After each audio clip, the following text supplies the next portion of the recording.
오늘 말씀은 신명기 2장 1절부터 3장 11절 말씀입니다. 너무 이제 본문이 길어서 2장 1절부터 5절까지만 읽고 이후에 말씀은 함께 읽으면서 설교 가운데 나타내 보이도록 하겠습니다. 신명기 2장 1절부터 5절까지 읽겠습니다. 우리가 방향을 돌려 여호와께서 내게 명령하신 대로 홍해의 길로 광야에 들어가서 여러 날 동안 세일산을 두루 다녔더니 여호와께서 내게 말씀하여 이르시되 너희가 이 산을 두루 다닌 지 오래니 돌이켜 북으로 나아가라. 너는 또 백성에게 명령하여 이르기를 너희는 세일에 거주하는 너희 동족 에서의 자손이 사는 지역으로 지날진대 그들이 너희를 두려워하리니 너희는 스스로 깊이 삼가고 그들과 다투지 말라. 그들의 땅은 한 발자국도 너희에게 주지 아니하리니 이는 내가 세일산을 에서에게 기업으로 주었음이니라. 아멘. 출애굽 1세대가 약속의 땅 가나안 남쪽 가데스 바네아에서 이 정탐꾼의 악한 보고, 즉 가나안 민족은 강한 민족이고 그들의 성읍도 견고하고 그래서 전쟁하면 반드시 패하면 우리 모두가 죽게 될 것이다라는 보고를 듣고 가나안이 아닌 애굽으로 다시 돌아가고자 하는 악한 결정을 내렸습니다. 모세와 여호수아와 갈렙이 만류했지만 이들은 듣지 아니하였고 자기들이 보고를 받은 대로 그리고 믿은 그대로 나아가고자 하였습니다. 그래서 하나님께서 이러한 출애굽 1세대에게 형벌을 내리셔서 너희는 가나안에 들어갈 수가 없고 광야를 떠돌며 40년간 떠돌며 죽게 하시겠다라고 하시면서 이제 홍해 광야의 길로 다시 돌이키라라고 하여 주셨습니다. 그러나 이번에는 다시 하나님의 또 명령을 어기고 가나안으로 올라가겠다고 하며 올라갔다가 아모리 민족에게 공격을 받아 패하여서 다시 돌아왔고 하나님께서 그들과 함께 하시지 않았기 때문에 그들이 패하는 것은 마땅한 바였던 것이고 패하고 돌아와서 아무리 울부짖고 하나님께 소리쳐도 하나님께서는 그들의 소리를 듣지 아니하셨다라고 말씀해 주셨습니다. 물론 약속의 땅인 가나안에 들어가야 하는데 들어가지 않는다는 죄악이 너무 크다는 것은 알지만 그렇다고 해서 그러한 악한 결정을 한 번으로 출애굽 1세대가 40년간 광야를 떠돌며 죽는다는 것은 어떻게 보면 너무 심한 형벌이 아닌가, 심한 징계가 아닌가라고 반문할 수 있지만 실제로 그렇지는 않다라고 말씀하고 있습니다. 왜냐하면 민수기 14장 22절부터 23절에 보면 내 영광과 애굽과 광야에서 행한 내 이적을 보고서도 이같이 10번이나 나를 시험하고 내 목소리를 청종하지 아니한 그 사람들은 내가 그들의 조상에게 맹세한 땅을 결단코 보지 못할 것이요 또 나를 멸시하는 사람은 한 사람도 그것을 보지 못하리라 라고 말씀하고 있는 것입니다. 그러기에 출애굽한 1세대는 2년이 안 되는데도 약속의 땅인 가나안 그 2년 안에 도착을 해서 그 가나안 땅을 정복하고자 하는 여정을 시작해야 되는데 그 길까지 오는 동안도 10번이나 성경에서 10번은 주로 가득한 만수라니까 많이 했다라는 거예요. 많이 늘 불평하며 원망하며 하나님의 말씀과 약속을 믿지 못하고 확신하지 못하는 죄악을 저질러 왔는데 그들이 결국에는 가나안 땅 앞까지 이르러서는 그것이 마치 집약되듯이 열매가 모여서 풍성해지듯이 가나안 땅, 약속의 땅을 거부하는 이러한 열매를 초래했기 때문에 이러한 형벌이 내려진 것은 너무나 마땅하다라고 할 수 있습니다. 그래서 그들은 가나안에 들어가니까 가나안 민족이 강해서 안 됩니다. 그러면 너 광야로 가니까 아니 다시 가나안으로 올라가겠습니다. 이러한 모습이 늘 죄인들의 모습, 죄인들의 특성이라고 할 수 있습니다. 늘 하나님의 뜻이 아닌 자기의 소견에 오른 대로 이 사사기 말씀의 주제가 왕이 없으니 하나님이 없으니 자기의 소견에 오른 대로 행하더라라고 하는 것처럼 죄인들은 늘 자기의 소견에 오른 대로 행할 수밖에 없다는 거죠. 그러나 그와는 반대로 우리 믿는 자들, 우리 신앙인들은 언제나 내 뜻이 아니라 세상의 흐름과 가치와 방식을 따르는 결정과 선택이 아니라 늘 하나님의 말씀대로 행하는 것, 순종하는 것, 하나님께서 주신 것만으로 만족하고 기뻐하는 것, 이것들이 우리에게 주어진 것이라고 할 수 있습니다. 이것이 우리 인생을 살아가는 데 가장 기본적인 자세와 방식이 되어야 한다는 것이죠. 그러기 위해서는 우리는 늘 성경에 기록된 대로 늘 깨어 기도하는 삶을 살아야 한다는 것입니다. 출애굽 1세대는 이러한 열매를 맺지 못했기 때문에 이 광야의 형벌을 받았고, 오늘 본문 1절부터 3절에 보면 우리가 방향을 돌려 여호와께서 내게 명령하신 대로 홍해 길로 광야에 들어가서 여러 날 동안 세일산을 두루 다녔더니 여호와께서 내게 말씀하여 이르시되 너희가 이 산을 두루 다닌 지 오래니 돌이켜 북으로 나아가라 라고 말씀하고 있습니다. 홍해 광야길로 들어서가 여러 날 동안 세일산을 두루 다녔다라고 말씀하고 있는데, 이것이 곧 광야의 40년 길, 정확하게 말하면 38년의 세월을 보냈다라는 의미를 말씀하고 있는 것입니다. 이 세일산이라는 것은 단순하게 지리산, 한라산처럼 산 하나만을 의미하는 것이 아니라 그 산을 이루고 있는 산맥을 의미하는데, 이 산맥이 홍해의 광야길을 두르고 있기 때문에 이 세일산을 두루 다녔다는 것은 결국 이 산맥을 보고 이 광야의 길을 38년 동안 돌아다녔다. 그래서 그 돌아다니면서 이 출애굽 1세대들이 이제 다 죽었다. 그래서 너희는 이제 가나안을 정복하기 위해서 그 길로 올라가라라고 말씀하고 있는 것입니다. 그래서 오늘 본문 14절부터 15절에 보면 이렇게 되어 있죠. 가데스 바네아에서 떠나 세렛 시내를 건너기까지 38년 동안이라. 이때에는 그 시대의 모든 군인들이 여호와께서 그들에게 맹세하신 대로 진영 중에서 다 멸망하였으니까 이 출애굽 1세대가 다 죽었다는 거죠. 그래서 여호와께서 손으로 그들을 치사 진영 중에 멸하신 고로 마침내는 다 멸망되었느니라. 그래서 출애굽 1세대가 다 죽었으니 이제 너희는 이제 가나안으로 올라가야 되는데 북으로 가라라고 말씀하신 것이죠. 근데 지난번에는 이 가나안 땅이 이렇게 있으면 그 남쪽 가데스 바네에서 올라가려고 준비를 했었는데, 이번에는 그 출애굽 1세대와는 좀 다른 방향으로 하나님께서 인도하시는 것을 볼 수 있습니다. 나중에 이제 설명이 되어지겠지만, 이 가나안 땅을 보시면 여러분의 입장에서 볼 때 이쪽 편이 이제 지중해. 이쪽 편이 지중해고, 이 지중해 끝쪽에서 이제 애굽에서 출애굽에서 이렇게 내려오는데, 홍해를 건너서 홍해 밑으로 쭉 이 홍해의 광야의 길이죠. 내려와서 어디까지 갔냐면 저 밑에 시내산까지 갔습니다. 시내산까지. 그래서 시내 광야에서 거의 1년 동안 율법을 익히며 배우며 하다가 다시 이제 올라와서 가나안, 이게 가나안 땅인데 가나안 남쪽 가데스 바네아에 도착한 거죠. 근데 여기서 그들의 악한 결정으로 형벌을 받아 다시 밑으로 내려간 거예요.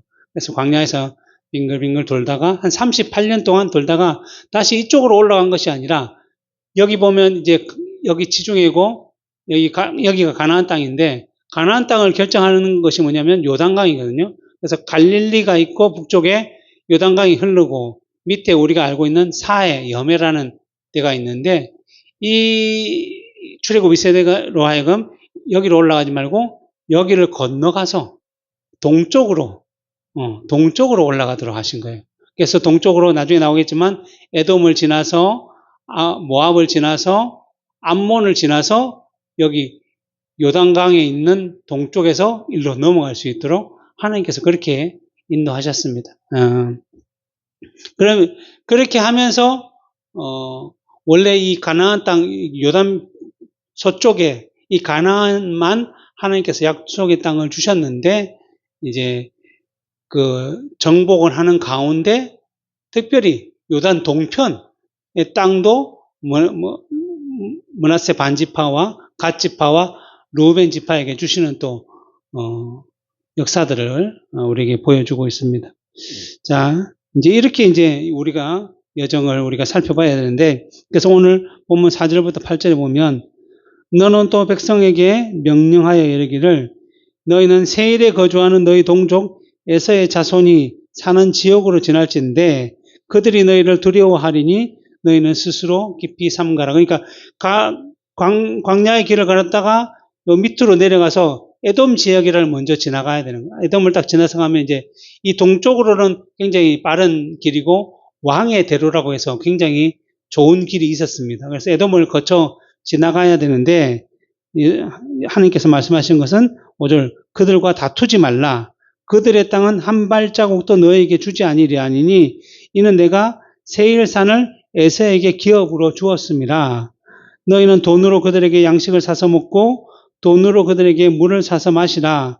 내 하나님 여호와께서 내가 하는 모든 일에 내게 복을 주시고 내가 이 큰 광야에 두루 다님을 알고 내 하나님 여호와께서 이 40년 동안을 너와 함께 하셨으므로 내가 부족함이 없었느니라 하시기로 우리가 세일산에 거주하는 우리 동족 에서의 자손을 떠나서 아라바를 지나며 엘락과 에시온 개별 곁으로 지나 행진하고 돌이켜 모압 광야의 길로 지날 때에 그러니까 내려와서 광야의 길을 갔다가 이 세일산을 지나서 에돔을 지나서 올라가면 좀 지름길이고 왕의 대로라고 좋은 길인데 하나님께서 그들에게 아무것도 하지 말라라고 말씀하셨기 때문에 에돔을 칠 수가 없었고 에돔에게 부탁을 해서 우리가 이 길을 지날 건데 우리 길을 걸어갈 때에도 돈을 주고 사 먹고 너에게 아무런 필요가 없으니까 우리가 좀 지나가게 해달라라고 말을 했는데 그들이 그렇게 하지 못하도록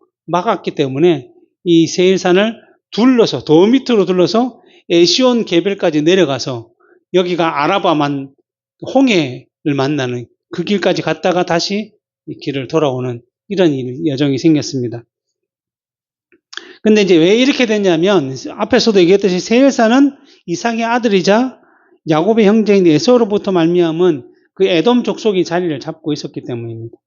창세기 36장 6절부터 8절에 보면 에서가 자기 아내들과 자기 자녀들과 자기 집의 모든 사람과 자기의 가축과 자기의 모든 짐승과 자기가 가나안 땅에서 모은 모든 재물을 이끌고 그의 동생 야곱을 떠나 다른 곳으로 갔으니 두 사람의 소유가 풍부하여 함께 거주할 수 없음이러라. 그들이 거주하는 땅이 그들의 가축으로 말미암아 그들을 용납할 수 없었더라. 이에 에서 곧 에돔이 세일산에 거주하게 되었더라라고 말씀하고 있습니다. 이 가나안 땅은 하나님께서 아브라함에게 주신 약속의 땅이며 하늘나라를 상징하는 땅이었습니다. 그러기에 하나님의 백성으로 부르심을 입지 않은 자들은 상징적으로 이 가나안 땅에서 모두 밖으로 나가야만 했던 것이죠. 그래서 원래는 가나안에 살던 원래 살던 민족들은 나중에 이제 때가 되었을 때 이스라엘 백성이 올라가서 다 징치하겠지만 이 아브라함과 관련된 하나님의 부르심을 받지 않은 자들은 이 땅에서 다 떠나도록 해 주셨습니다. 그래서 아브라함의 아들 이삭 외에 약속의 아들 이삭 외에 이스마엘이라든지 아니면 그 후초로 태어난 그두라의 자녀들 모두 다 가나안 밖으로 보내셨던 것이죠. 그래서 창세기 25장 5절부터 6절에 보면 아브라함이 이삭에게 자기의 모든 소유를 주었고 자기 서자들에게도 재산을 주어 자기 생전에 그들로 하여금 자기 아들 이삭을 떠나 동방 곧 동쪽 땅으로 가게 하였더라. 이 가나안을 다 떠나게 했다는 거죠. 이처럼 에서도 이러한 하나님의 섭리를 따라 저절로 가나안 땅을 떠나 세일산이라는 곳에 터를 잡았어요. 왜냐하면 실제로 야곱과 에서의 당시의 상황을 보면 에서가 더 훨씬 더 거느리는 사람이 많고 세력이 더 크고 그래서 야곱이 다시 가나안으로 돌아올 때 에서를 만났을 때 400명을 이끌고 군사 400명을 이끌고 야곱을 만났으면 야곱은 무서워가지고 어쨌든 그들과 함께 하지 않으려고 있는 모습을 통해서 실제로는 힘으로 보면 능력과 세력으로 보면 당연히 가나안 땅은 에서가 차지해야 되는데 하나님께서 그의 마음 가운데 선하게 역사하셔서 야곱이 가나안에 남게 하시고 에서는 저절로 떠나서 세일산으로 가게 해주셨다는 것입니다. 그래서 어떻게 가게 하셨는가 오늘 본문 12절에 보면 호리 사람도 세일이고 원래는 호리 사람이 이 세일산에 거주하고 있었는데 에서의 자손이 그들을 멸하고 그 땅에 거주하였으니 이스라엘이 여호와께서 주신 기업의 땅에서 행한 것과 같으니 하나님께서 이스라엘을 가나안 땅에서 주신 것처럼 하나님께서 에서 민족에게 이 에돔 땅을 주셨다는 거예요. 이 세일산은 가나안이 아니라 가나안의 주변 땅이었고 에돔 족속은 이삭의 아들이자 야곱 형제의 후손이었기 때문에 하나님께서는 그들의 거주지조차 허락해 주시고 인정해 주셨다는 것입니다. 그래서 하나님께서는 이러한 세일산의 에돔 족속의 땅을 너희는 공격하지 말고 그냥 지나가라 라고 하셨고, 그런데 에돔이 나와서 우리 땅 그냥 지나갈 수 없어. 그래서 민수기 20장 19절부터 20절에 보면 이스라엘 자손이 이르되 우리가 큰 길로만 지나가겠고 우리 짐승이 당신의 물을 마시며 그 값을 낼 것이고 우리가 도보로 지나갈 뿐인즉 아무 일도 없으리이다 하나 그는 이르되 너희는 지나가지 못하리라. 에돔 왕이 말한 거죠. 에돔 왕이 많은 백성을 거느리고 나와서 강한 손으로 막으니 에돔 왕이 이같이 이스라엘이 그 영토로 지나감을 용납하지 아니하므로 이스라엘이 그들에게서 돌이켰다. 충분히 에돔보다는 이스라엘이 더 크고 강한 민족이었지만 그 작은 나라를 하나님께서 건드리지 마라 라고 하신 말씀으로 인해서 그들은 그 길을 떠나서 돌아서 갔다라는 거죠. 지난번 출애굽 1세대는 하나님의 명령들을 늘 불평하고 불만하고 원망하고 어겼던 그런 로 인해서 광야의 형벌을 받아서 다 죽어갔지만 이 출애굽 2세대는 그러한 것들을 직접 보고 살아왔고 그 광야의 38년의 시간을 통해서 이들이 시험을 받고 훈련을 받아서 하나님의 말씀을 듣는 것이 가장 복되고 가장 좋은 것이라는 것을 배웠기 때문에 이렇게 말씀하실 때에 그대로 순종할 수가 있었다라는 것입니다.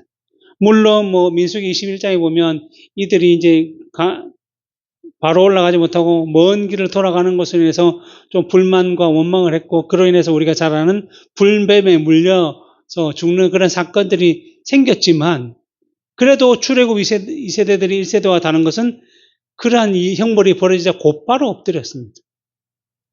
우리가 이 세상을 살아가면서 죄를 안 지을 수는 없지만 죄를 짓자마자 우리의 마음을 경고하고 목이 곧은 백성처럼 살아가는 것이 아니라 하나님께 용서를 구하고 은혜를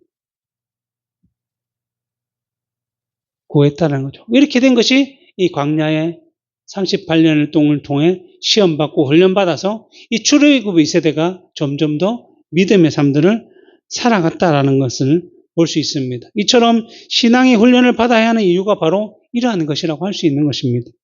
그러기에 오늘날 믿음으로 살아가는 우리에게도 또 이와 비슷한 여러 가지 시련들, 시험들이 있을 수도 있고 때로는 나는 급하게 가야 되는데 천천히 가야 할 때가 있고 또 돌아가야 될 때가 있고 앞에 또 장애물처럼 막히는 일들이 발생할 수는 있겠지만 그럴 때마다 우리 신앙인들이 취해야 할 태도는 언제나 하나님의 말씀을 기준으로 삼아서 다른 방법을 통해서 피해가고자 하지 말고 참고 기다릴 수 있는 법을 배워서 정말 믿음의 결정, 믿음의 선택, 그 말씀을 따르는 인생이 되어야 한다는 사실을 우리는 깨달아야 할 것입니다.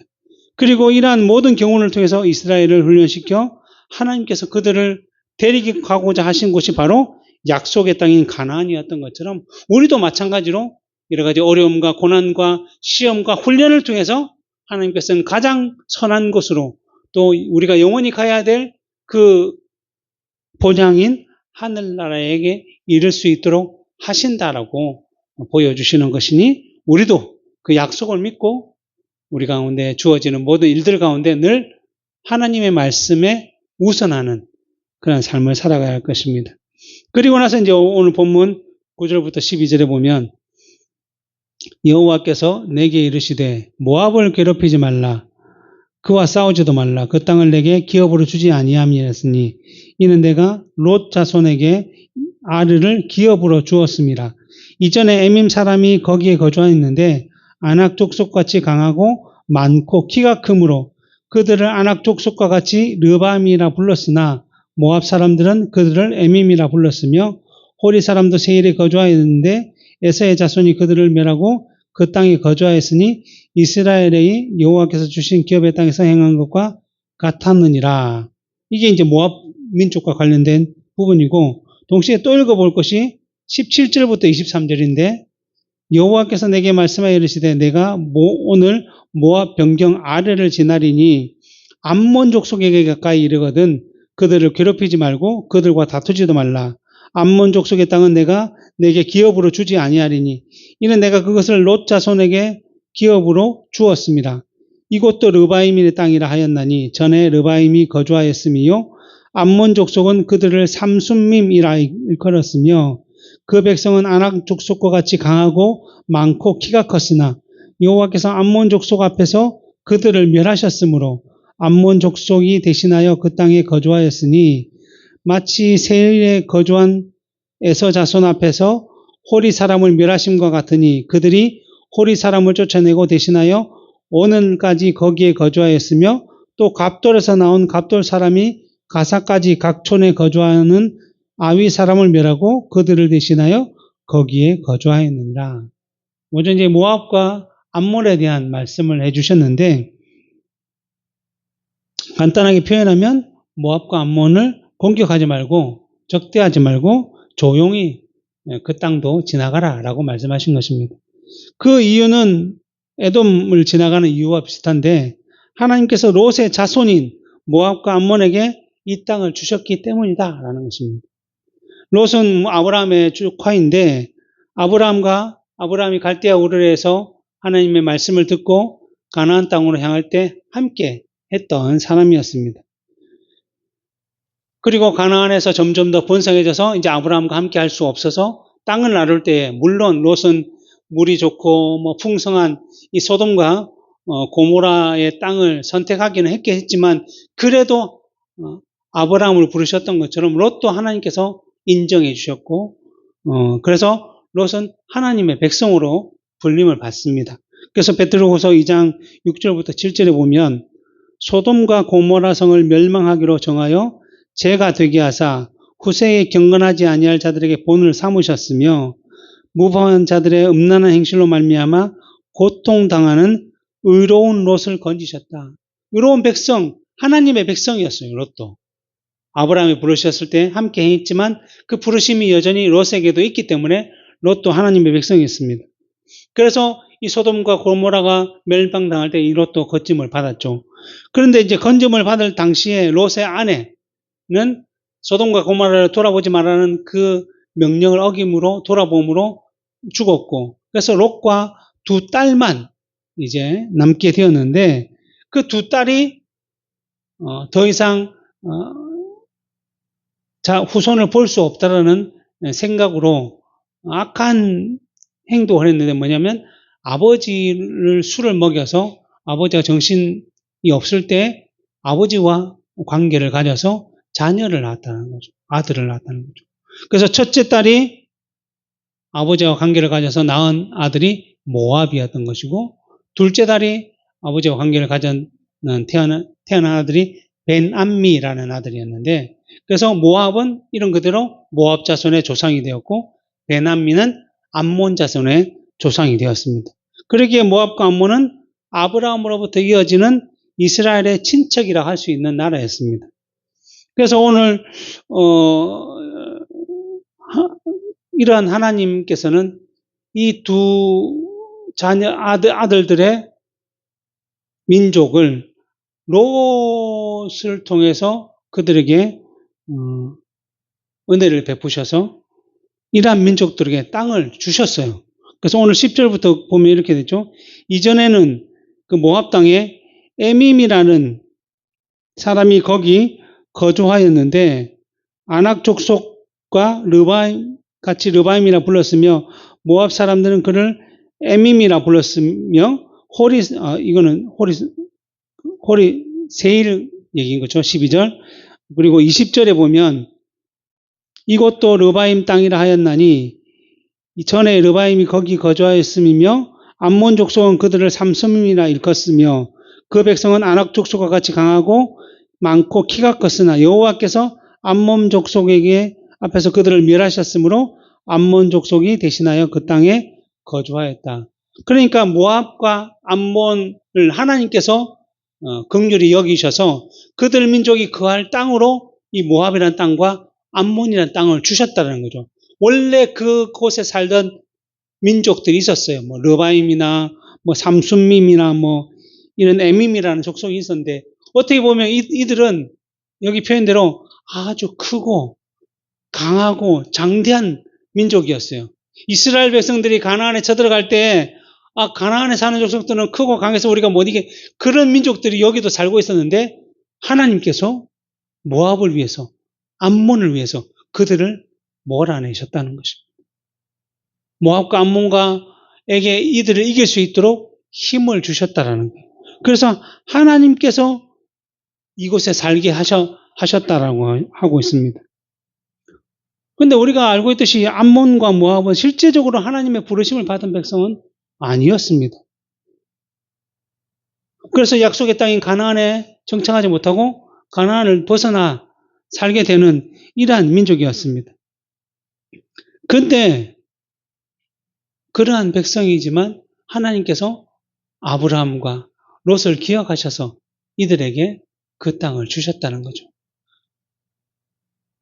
그 말은 뭐냐 하면 이스라엘 백성들로 하여금 가나안 땅에 대한 소망을 더 주시고자 하는 의도가 있었던 것이고 두 번째는 뭐냐면 내가 너희와 핏줄이 조금 섞여 있는 모압, 암몬, 에돔 족속도 이렇게 그 땅을 차지할 수 있도록 도왔다고 한다면 가나안 땅을 죽을 것이라고 약속하고 계속적으로 너희들을 이끌고 보호하고 데리고 온 너희에게 이 가나안 땅을 주지 않겠느냐라는 의미로 이들에게 그것을 보여주신 거죠.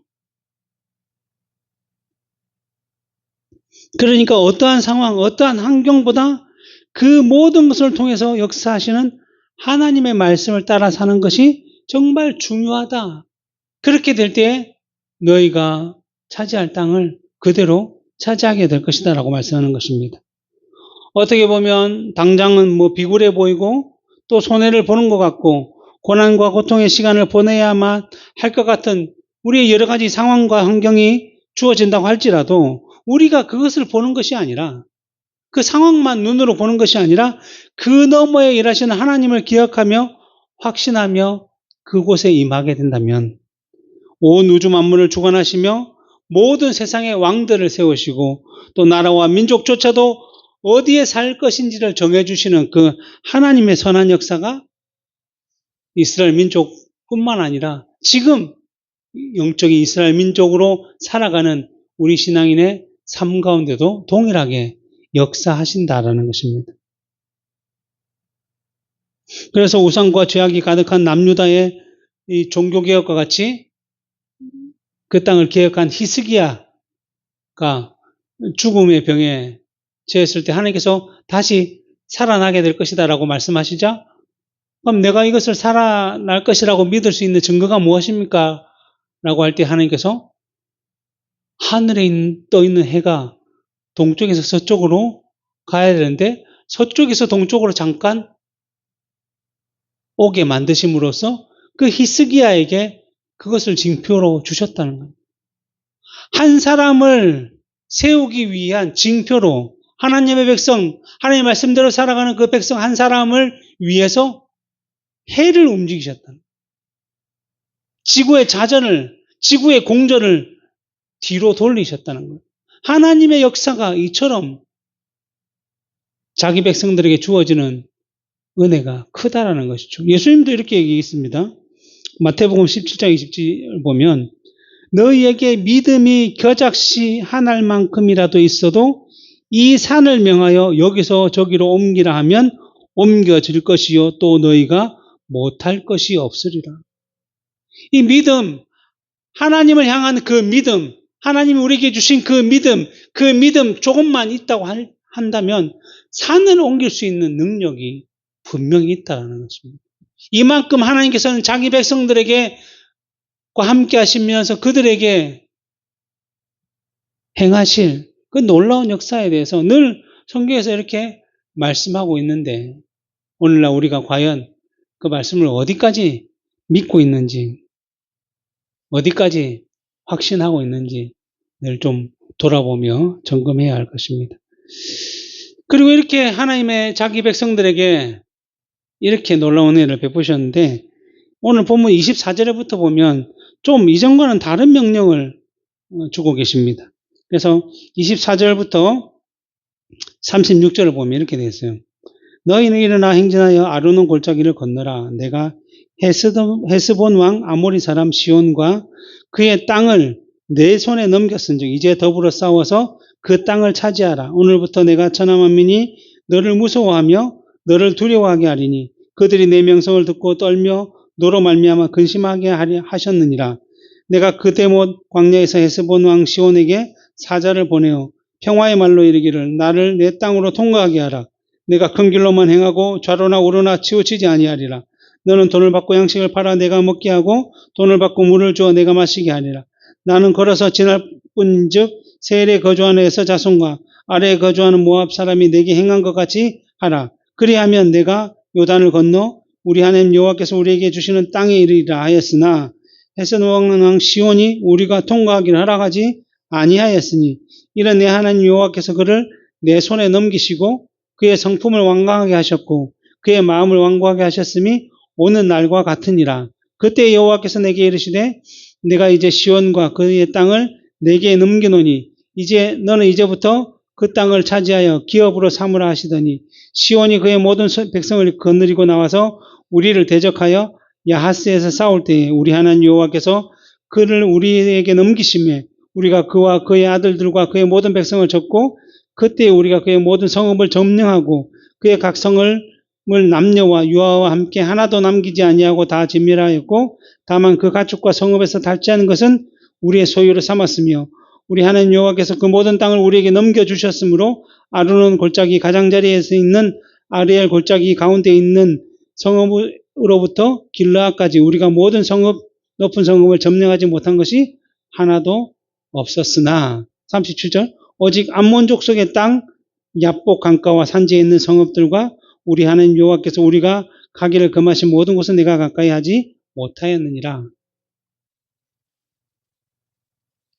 근데 똑같은 일이 3장에도 일어납니다. 3장 1절부터 11절을 보면 우리가 돌이켜 바산으로 올라가매 바산왕 옥이 그의 모든 백성을 거느리고 나와서 우리를 대적하여 에드레이에서 싸우고자 하는지라. 여호와께서 내게 이르되 그를 두려워하지 말라.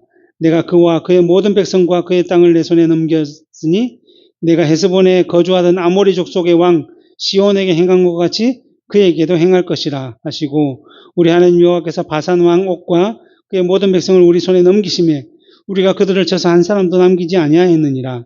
그때 우리가 그들에게 빼앗지 아니한 성읍이 하나도 없이 다 빼앗았는데 그 성읍이 60이니 곧 아르곱 온 지방이요 바산에 있는 옥의 나라이니라.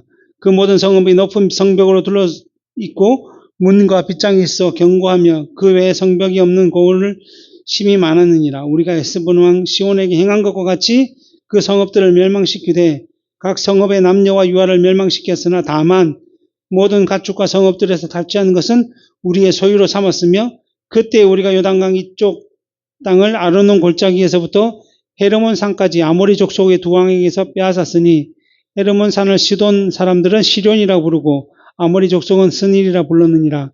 우리가 빼앗은 것은 평원의 모든 성읍과 길르앗 온 땅과 바산의 온 땅 곧 옥의 나라 바산의 성읍 살르가와 에드레이까지이니라. 르바임 족속의 남은 자는 바산 왕 옥뿐이었으며 그의 침상은 철 침상이라. 아직도 암몬 족속의 랍바에 있지 아니하냐. 그것을 사람의 보통 규빗으로 재면 그 길이가 9규빗이요 너비가 4규빗이니라. 이처럼 하나님께서 에돔, 모압, 암몬을 그냥 지나가도록 하시고서는 이 헤스본과 시온은 도리어 전쟁에서 진멸하도록 하라고 하신 것을 볼 수 있습니다. 이렇게 하신 이유는 이 세상 모든 일을 주관하시는 분이 하나님이시라는 사실을 우리에게 보여주며 그러기에 그 말씀에 순종하는 것이 그리고 그분이 주신 것이 가장 귀하고 값진 보물이며 은혜라는 것을 우리에게 교훈하시는 거죠. 그래서 하나님께서 순종할 때 그 순종함으로 말미암아 우리에게 주어지는 것이 가장 복되고 좋은 것이다라고 말씀하는 것입니다. 그래서 사도 바울도 고린도후서 12장 7절부터 10절에 보면 여러 계시를 받은 것이 지극히 크므로 너무 자만하지 않게 하시려고 내 육체의 가시 곧 사단의 사자를 주셨으니 이는 나를 쳐서 나를 너무 자만하지 않게 하려 하심이라. 이것이 내게서 떠나가게 하기 위하여 내가 3번 주께 간구하였더니 나에게 이르시기를 내 은혜가 내게 족하도다. 이는 내 능력이 약한 데서 온전하여짐이라 하시니라. 이러므로 도리어 크게 기뻐함으로 나의 능력이 여러 약한 것들에 대하여 자랑하리니 이는 그리스도의 능력이 내게 머물게 하려 함이라. 그러므로 내가 그리스도를 위하여 약한 것들과 능력과 궁핍과 박해와 공고를 기뻐하노니 이는 내가 약한 그때의 강함이라. 사도 바울은 자신의 건강을 위해서, 이 건강함을 위해서 간구를 했다는 거죠. 왜? 더 건강하면 더 복음을 잘 전하고 더 넓은 곳, 더 많은 곳, 더 많은 사람들에게 전할 수 있으니 당연히 나는 건강해야 복음을 잘 전하지 않겠습니까? 라고 이러한 주를 위한 열정으로 이렇게 기도했는데 하나님께서 뭐라고 하셨죠? 너가 약한 것이 오히려 하나님을 더 의지하고 바라고 네 힘으로 하는 것이 아니라 하나님의 은혜로 한 것임을 깨닫도록 하기 위해서 가시로 주셨다는 거죠. 그리고 그때에 내가 약할 때에 하나님과 예수 그리스도의 은혜가 더 크고 강한 거다라는 사실을 기억하며 알게 할 수 있도록 하기 위해서 이렇게 해주셨다는 것입니다. 결국 하나님의 백성들이 살아가야 하는 삶의 방식의 목적은 하나님의 영광을 위해서 살아가야 하는 건데 어떤 삶이 하나님의 영광을 위해서 살아가는 삶일까라고 할 때 오늘 본문을 통해서 보면 죄인된 사람을 특히 자기 자신을 믿고 신뢰하지 말고 오직 선하시고 기쁘신 하나님과 그 말씀만을 믿고 신뢰하며 또 하나님께서 우리에게 주신 것은 어떠한 것이든지 우리가 감사하고 선하게 역사대로 주신 것임을 믿고 그것에 대해서 만족하고 자족하며 살아감으로써 좀 더 인간적이고 세상적인 방식을 따라 더 가지고자 더 소유하고자 더 누리고자 해서는 안 된다는 것이죠. 그래서 우리 하나님께서 우리에게 주신 바대로 만족하고 자족하며 살아간다면 그 삶은 하나님의 뜻을 따라 모든 것을 행할 수 있는 마음을 가진 삶이라고 할 수 있으며 그러기에 우리가 어떠한 환경에 처해진다고 할지라도 우리는 하나님의 뜻에 순종할 수 있다는 것입니다. 이러한 삶이 우리 믿음의 조상들이 걸어간 길이며 또 믿음으로 살아가고자 하는 우리들이 걸어가야 할 길이며 하나님께서는 그 길을 지금도 우리와 함께 가시며 우리를 이끌고 계시다는 것입니다. 마치 이스라엘 백성들과 함께 광야와 그 모든 여정들을 하셨던 것처럼 우리와 함께 하신다는 것입니다. 그런데 광야라는 것은 힘들고 어려운 것이잖아요. 그래서 우리가 걸어가는 이 믿음의 길이 보기에는 힘들고 어렵고 때로는 미련해 보이고 마치 우리가 아무것도 못 먹고 못 누리고 힘들고 힘겹게 살아가는 것처럼 보이지만 하나님께서는 그 길을 걸어가는 동안 광야 이스라엘 백성들에게 의복이 헤어지지 아니하고 발이 부러뜨리지 아니하였다라고 하신 말씀처럼 그리고 특히 오늘 본문 신명기 2장 7절에서 내 하나님 여호와께서 내가 하는 모든 일에 내게 복을 주시고 내가 이 큰 광야에 두루 다님을 알고 내 하나님 여호와께서 이 40년 동안 너와 함께 하셨으므로 내게 부족함이 없었다라고 말씀하시는 것입니다. 오늘 말씀을 비춰볼 때 지금 우리는 어떤 길을 걸어가고 있습니까? 아니면 어떤 길을 걸어가고자 하고 있습니까? 현실의 어려움과 고난을 피하기 위해 하나님께서 주시고자 하는 것이 아닌 세상이 주고자 하는, 세상이 바라는, 내가 바라는 길을 걸으시겠습니까? 아니면 비록 크고 강한 백성들과 싸워야 하는 길이 정말 힘겹고 지겹고 끝이 없는 길인 것처럼 보이긴 하지만 하나님께서 주신 길이기에 없어도 만족하고 부족하여도 자족하며 하나님의 말씀에 순종하는 삶을 걸어가겠습니까? 제가 이렇게 질문한 것은 여러분께서 이 둘 중에 하나를 선택해야 한다라고 말씀을 드리는 것이 아니라 우리는 이미 하나님의 부르심을 받은 이상 우리가 가야 할 길은 이미 하나님의 뜻을 따라 순종하는 길로 정해졌다는 것을 말씀드리고자 하는 것입니다. 여러분께서 이 자리에 앉아 하나님을 예배하고 경배하는 이상 우리에게 걸어가야 할 길은 예수 그리스도께서 먼저 본을 보이신 십자가의 길이고 그 길만이 생명과 영생과 영광을 줄 수 있는 길이라는 것입니다. 이 길로 하나님은 우리를 부르시고 지금도 우리와 함께 가시며 그 길을 인도하고 계신다라는 것입니다. 오늘 본문을 통해서 하나님은 이 사실을 우리에게 가르쳐 주시고 이스라엘과 함께 하신 그 하나님께서 온 우주 만물을 창조하시고 각 나라 민족마다 지역을 주시고 살 곳을 정해 주시고 또 그곳에 살도록 인도하신 그 놀라운 역사가 오늘날도 우리 한 사람 한 사람과 에게도 동일하게 그렇게 역사하시니 너희는 두려워하지 말고 북으로 올라가라. 가나안 땅으로 향하라. 하늘나라를 바라보며 걸어가라라고 말씀하고 계시는 것입니다. 기도하겠습니다.